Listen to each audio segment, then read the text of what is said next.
Bonjour les petits loulous, nous sommes en Europe et en Europe il y a de très grandes villes. Donc je vais vous raconter un petit peu l'histoire, alors c'est pas l'histoire mais tout ce qu'on peut voir à Paris. Vous êtes prêts?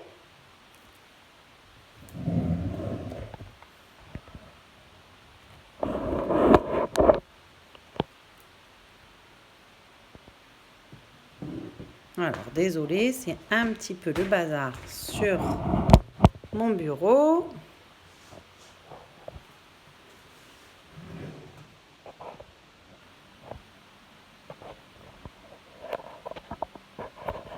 Désolée, je suis un peu longue aujourd'hui. Oh ben ça marche pas, en plus vous avez un reflet. Alors, qu'est-ce que c'est cette maîtresse? Paris.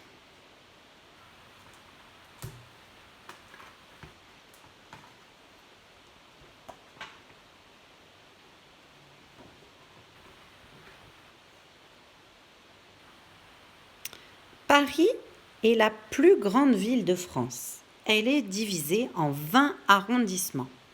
Vous voyez, il y a 20 petites parties. Sur un plan, il dessine un gros escargot. 1, 2, 3, jusqu'à 20. On voit aussi sur le plan la Seine qui traverse Paris. C'est un fleuve.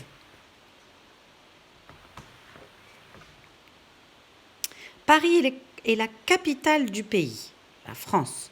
Au palais de l'Élysée, par exemple, on prend de grandes décisions. Le palais de l'Élysée, ici, c'est là où vit le président.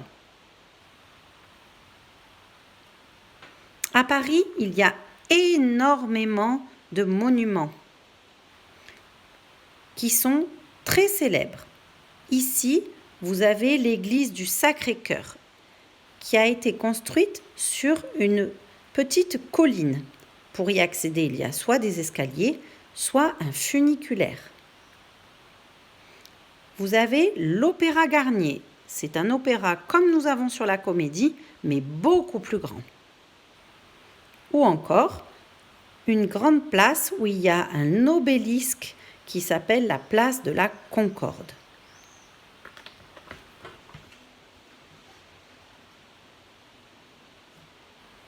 Très chic et toujours animé, Paris est la ville la plus visitée au monde. Ça veut dire que c'est dans cette ville que les touristes viennent le plus. Les touristes adorent se promener sur l'avenue des Champs-Élysées. Cette avenue monte et à la fin, elle arrive à l'Arc de Triomphe.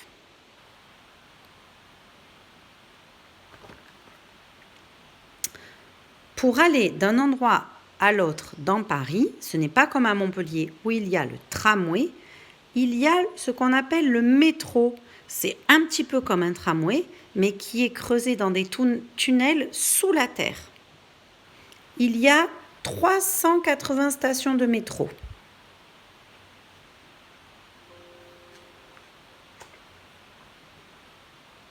Direction la Tour Eiffel.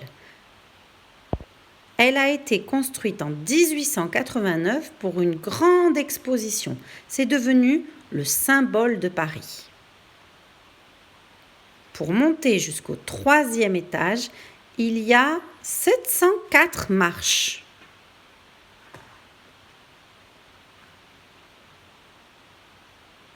Le long de la Seine, on peut admirer une île au milieu de Paris, parce que la Seine, vous voyez, elle fait tout le tour. Certains bateaux, les bateaux-mouches, transportent des touristes ou des visiteurs pour faire le tour et voir tous les monuments. À Paris, il y a un très vieux pont qui s'appelle le Pont Neuf. Pourtant, c'est le plus vieux pont de Paris. Il y a 37 ponts dans Paris.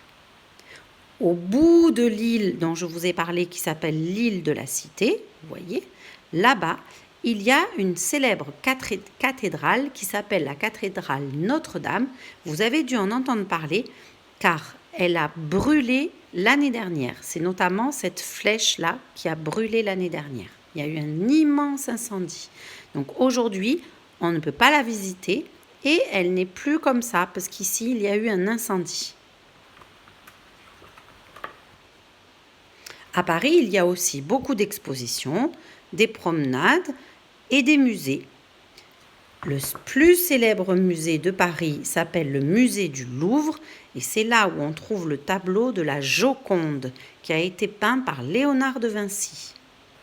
Il y a aussi des expositions qui vous intéresseront peut-être plus, qui sont des expositions sur les animaux et notamment on peut trouver des tas de spécimens d'animaux empaillés ou reproduits dans la grande galerie du Jardin des Plantes, notamment des hippopotames, des girafes. À Paris, il y a beaucoup de musées, je vous l'ai dit, et il y a un musée d'art moderne qui a été construit à l'intérieur de ce bâtiment un petit peu futuriste qui s'appelle le Centre Pompidou. On voit à l'extérieur tous les tuyaux pour la ventilation, pour l'aération, pour la climatisation.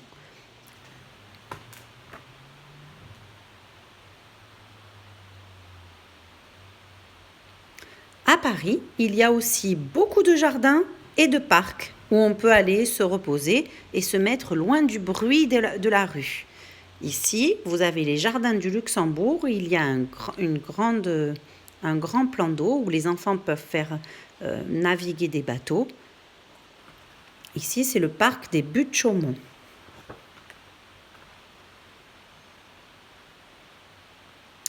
À Paris, nous, on visite beaucoup de choses ici, dans la rue, mais il y a beaucoup de choses en sous-sol.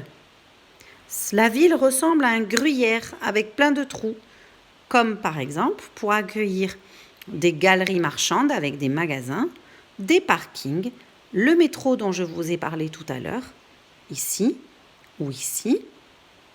Il y a aussi des tunnels pour les voitures, il y a aussi les caves des immeubles ou encore les égouts.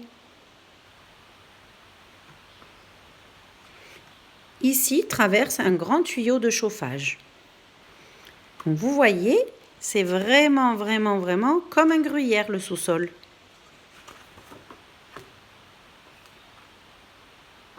À Paris, on a vu des bâtiments très anciens, mais la partie la plus ancienne, c'est la partie qui date de l'époque romaine. Et notamment, il reste dans Paris des arènes qui s'appellent les arènes de Lutèce. Lutèce, c'est l'ancien nom de Paris. Et ici, il y avait des combats de gladiateurs. Ce qui est très joli aussi à Paris, ce sont des passages qui sont couverts par des grandes vitres avec des petites boutiques. Quand il pleut, c'est parfait pour faire les magasins.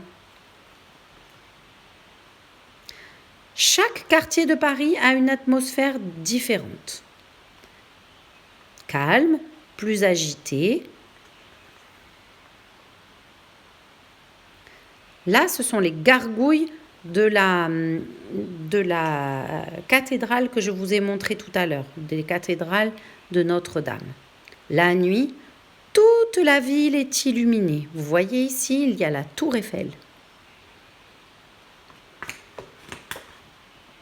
Voilà, j'espère que ça vous a donné envie de visiter Paris. Bisous!